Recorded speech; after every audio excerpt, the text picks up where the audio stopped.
Hello, everybody. So this is day 19 of my transformation vlog. It's today again. It's just been a lot going on lately. Um, Not so much. Well, no, a lot of things in the physical or in the natural. Um, but I feel a lot more in the spirit. A lot more in source. Um, And today was just, tonight really, was just a very powerful um, message. And I felt myself earlier today, around this afternoon, um, just breaking down and really just breaking down, like to the point of, oh, I see why Chester Bennington did it. I see why, um, others have ended it. Um, because it's the never ending streams of pain, um, the loop of happy to sad to fearful to less happy to doubtful to sad to more fearful to even less happy to fearful about the happy, doubting it will last, angry at the world, sad again, more fearful, more doubtful of ever being happy or happier again, to where happy loses its flavor and its power. Joy becomes alien. Trust is gone. Love and connection are seriously stunted. And it just becomes this funnel downward into an abyss, where nothing is good enough.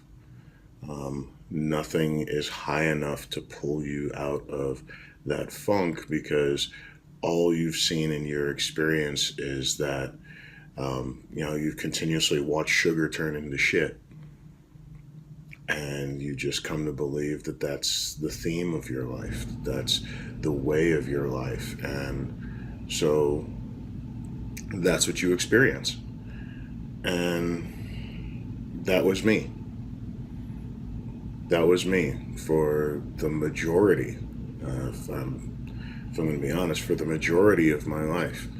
I had reached a point in 38 years that I didn't believe that there was a lasting good on the other side of my experience, that it was just going to be this forever roller coaster of steeper drops, shorter highs, nauseum, ad nauseum, and that there wasn't good enough left. And frankly, I didn't trust new good to come or stay or be a lasting experience in my life. And it caused anger, it caused resentment, it caused cynicism and sarcasm. And it left me in this place of existing and just tolerating existence rather than living, rather than finding joy, rather than even believing joy was there to be found. That somehow, I was some kind of cosmic whipping boy, and that was going to be my reality. And, I kind of think of it as a boxer who's down for the count. Maybe they're in enough condition to get back up. Maybe they've got enough legs to get back up and get back into the fight. But the question is, do you want to? Do you have enough fight in you left to want to? And I had to seriously question whether I did. This isn't the first time. It's happened in the past. And as part of that breaking down, I was reminded of something that Teal Swan had put out about her completion process. And it was asking the questions of the universe, of our angels, our spirit guides. Why am I not experiencing joy at its highest levels? What is blocking me or keeping me from experiencing my highest incarnation in this life? And so, as a last resort, as a last ditch effort, I asked those questions. And it took me down a path, which is a very exhausting path. I actually, I kind of passed out twice while going through this journey. But basically, it said there were two things that were most blocking my highest experience of joy, my lightest experience of this life. One was fear, and the other was doubt. And it took me on a journey back through my life of all the different times where fear had taken over my thinking, fear had taken over my perspective, fear had taken over my understanding of the world and what I could do in it. Fear had colored how I saw myself. It had colored how I had seen the world, the divine, and all of the people in it. And as a result of that fear, it led to doubts. So part of that funnel or that spiral downward led me to believe that good could not stay or would not stay in my life. So even when good things, great things, amazing things happened, I always took the tact of I'm waiting for the other shoe to drop. And so I never let myself fully give in and fully surrender to that happiness or to that joy, because the belief was the higher I let myself get, the harder the crash would be when it came back down. And so I put myself into this self-protective mode of going, well, yeah, this is good. Yeah, well, all right, this is okay. Well, yeah, this doesn't suck. All right, this is all right. To where I got this diminishing return from joy, and repeatedly, and increasingly, I was creating these self-fulfilling prophecies of failure because I never fully gave in to the good, and so it could not stay.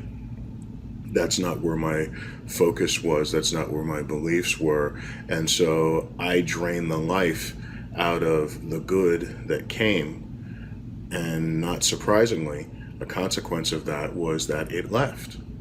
And so it continued to feed the spiral downward. And then I asked the question, if I made the choice before being born, before coming to this plane of existence, this earth, if I made the choice to have this life, if I made the choice to have this experience with the people in my life that I've had, with the opportunities that I've had, with the goods, with the bads, why would I make that choice? Why would the highest form of me make that choice? Why would I agree to leave a spiritual oneness and come and have an earthly experience like this one? What could my purpose have been in that?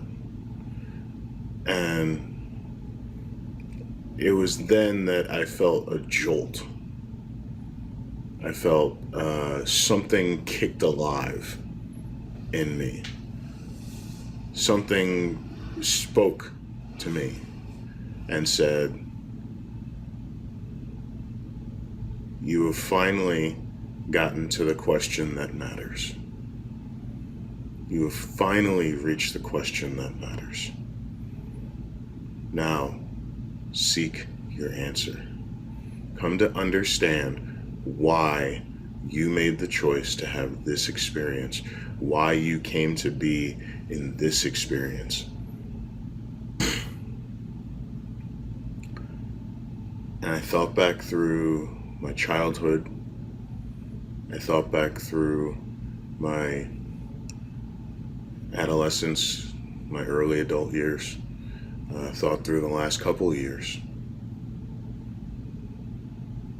And there are three themes that have always surrounded my life. Always. I've never not had these themes in my life.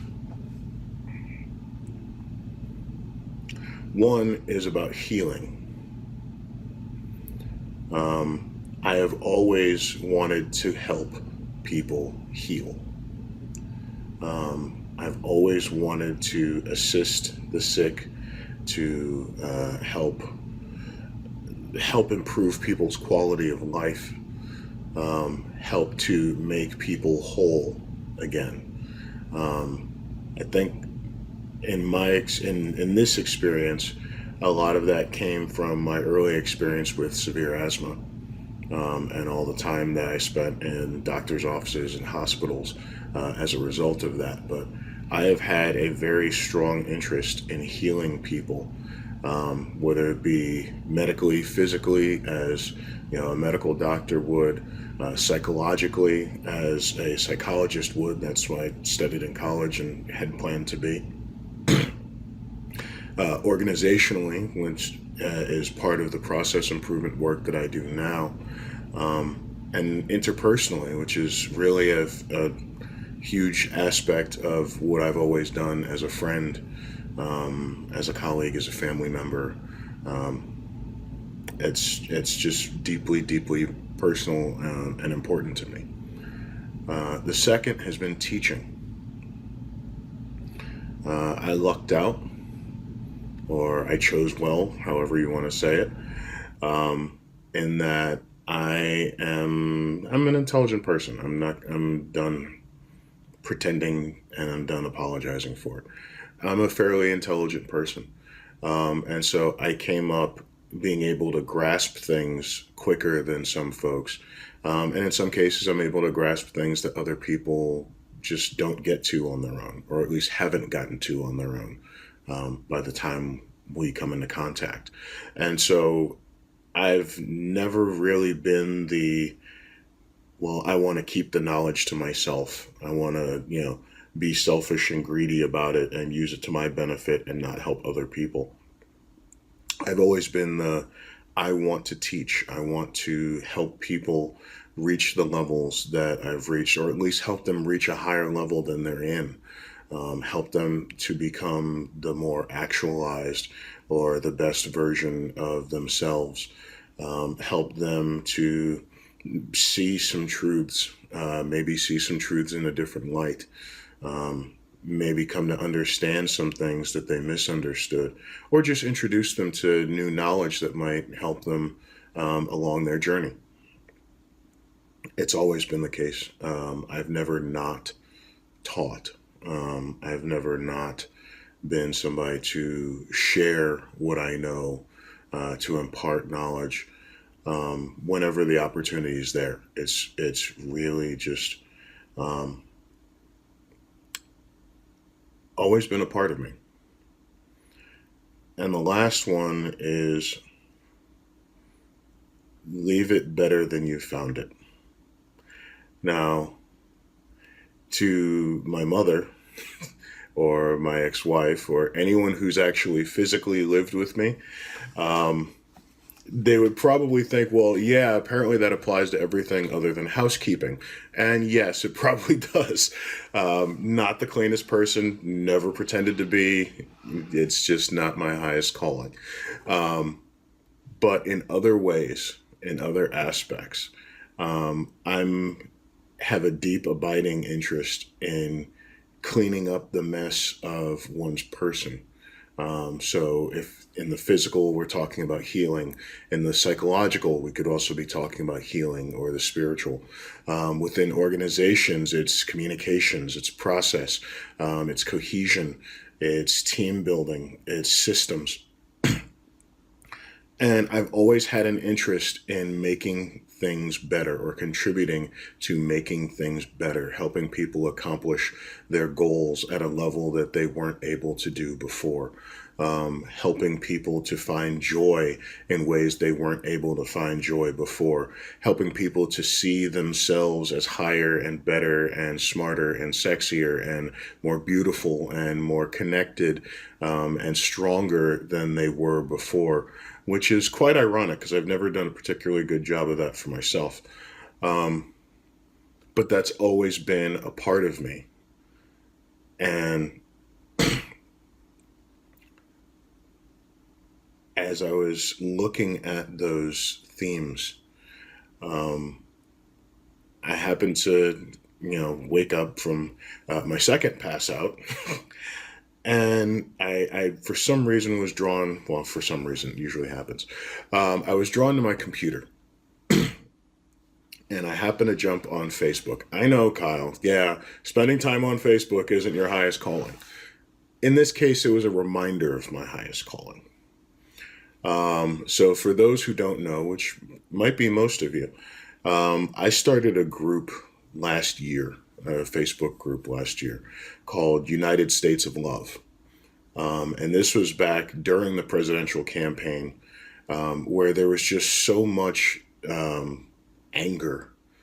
There was so much strife. There was so much hate. There was so much blame, and nastiness in the world, that I just decided that I needed more light. I needed more warmth.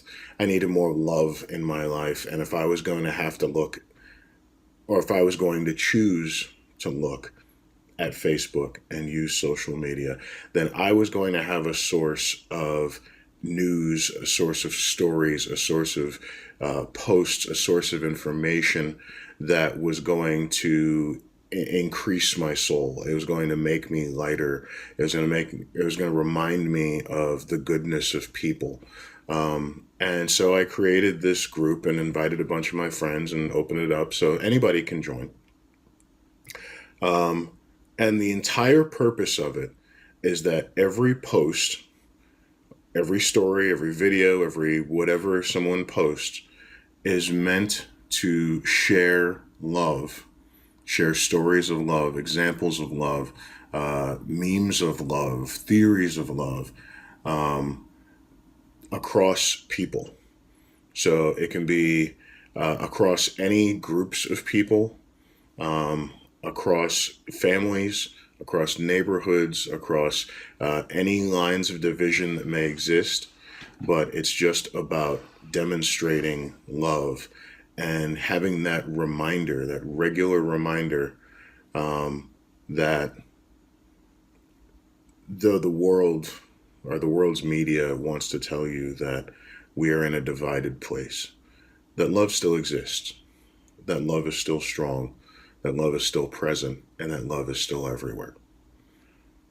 So I happen to be going through the feed on United States of Love, and I came to this video that was posted maybe 3 weeks ago, maybe a month ago.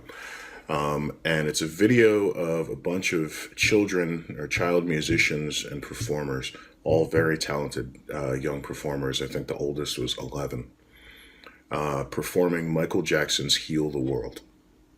It's an absolutely beautiful video, beautiful performance. Highly recommended. I may put the link to it in the comments of this video. And for what's probably a 5 minute video slash song, it probably took me between 15 and 20 minutes to get through, because I would keep coming to these parts in the song, these lyrics that spoke to me, that opened up parts of me, that it caused me to break down in tears. And it was like damn walls broke.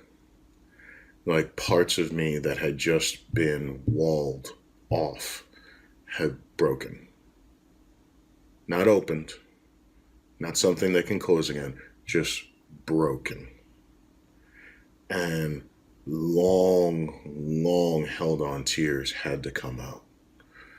Long held on fears and doubts had to come out. Long pent up emotion and mission and vision and dreams had to come out. And I just had to stop and be in that space. I had to let that come out. And I know many of you probably know the song, or at least if you started to hear it, you would recognize it. I invite all of you to actually listen, listen for the words of this song because this is so prophetic, especially for a time as now, that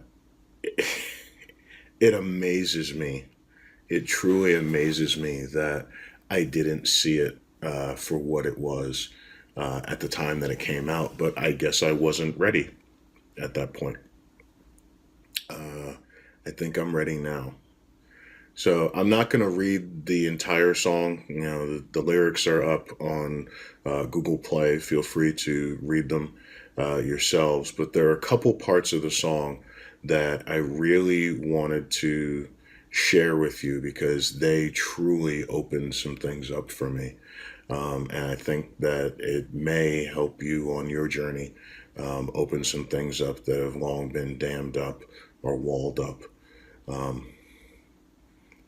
One is, and Kyle will appreciate this as we talk about being the space, is the bridge to the song, or at least one of the bridges to the song is, there are ways to get there if you care enough for the living.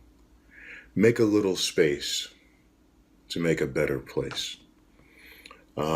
I think that's what this day has been. I think that's what this journey has been. I think it's one of the reasons why I connected as strongly as I did to Kyle's message when I first heard it, was that I had been so busy putting so many other things in that there was no space for me to come out. And as a result, there was no space for me to continue on my mission of making a better place. So that was one. Uh, the next is,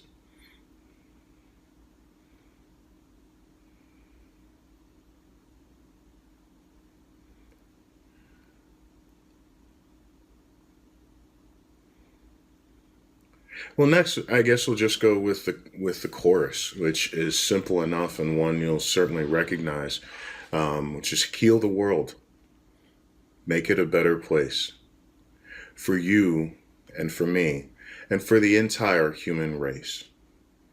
There are people dying, and if you care enough for the living, you can make a better place for you and for me. And then there's a last segment, which is kind of, I forget what they call this part of the song, but it's kind of right before the end where, you know, I almost consider it right before the jam session. But this one, I mean, it broke my old story into pieces. Um, it broke a number of my old belief systems into pieces. Um, and I had to, I had to let it resonate in me, and it's still resonating in me. Um, but the words are, and the dream we were conceived in will reveal a joyful face, and the world we once believed in will shine again in grace. Then why do we keep strangling life, wound this earth, crucify its soul? Though it's plain to see this world is heavenly, be God's glow.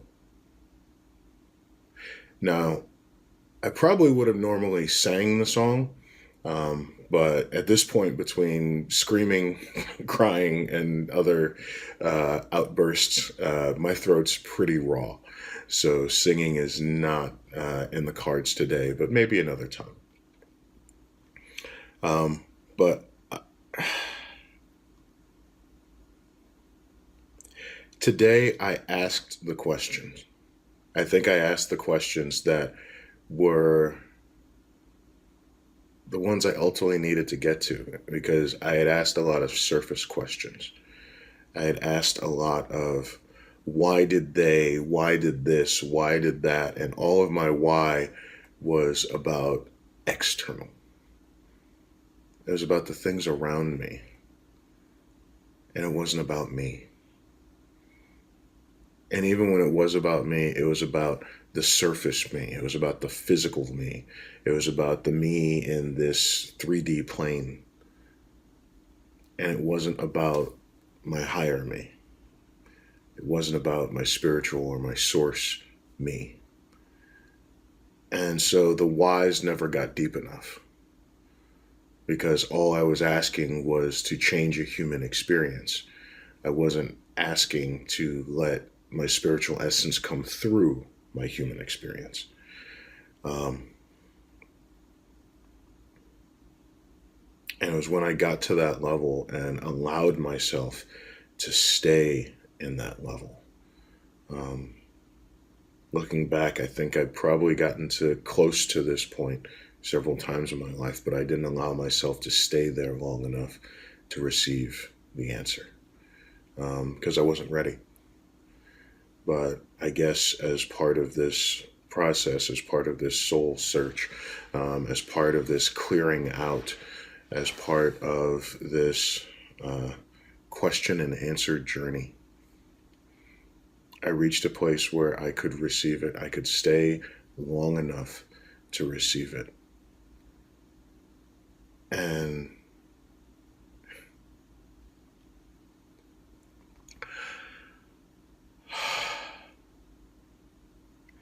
I felt holes in me close up.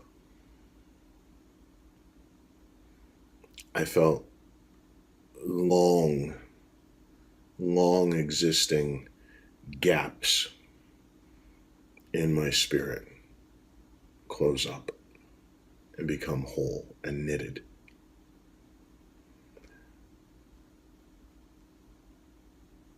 I felt lack leave me.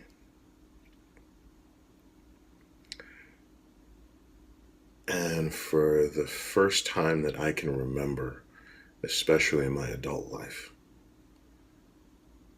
I feel like I've got a 360 view at a high level of my calling and why I'm here, why I chose to have this experience of life. And I wish that for all of you. Um, so I guess I'm going to sign off on this one. I normally say I don't have the answers. I just ask the questions and let the universe bring those answers to me. Um, I think I'm going to look at it a little differently today, which is I do ask the questions. Um, I've learned to ask better questions, more pertinent questions to who I am. And also, I've learned to stay in that space long enough for the answers to come. And I am blessed to say that the answers, or at least the highest level of answer, uh, came. And I can tell you, on the other side of that answer that I so desperately needed, it's a beautiful thing. And I wish that for all of you. Have a great day. God bless.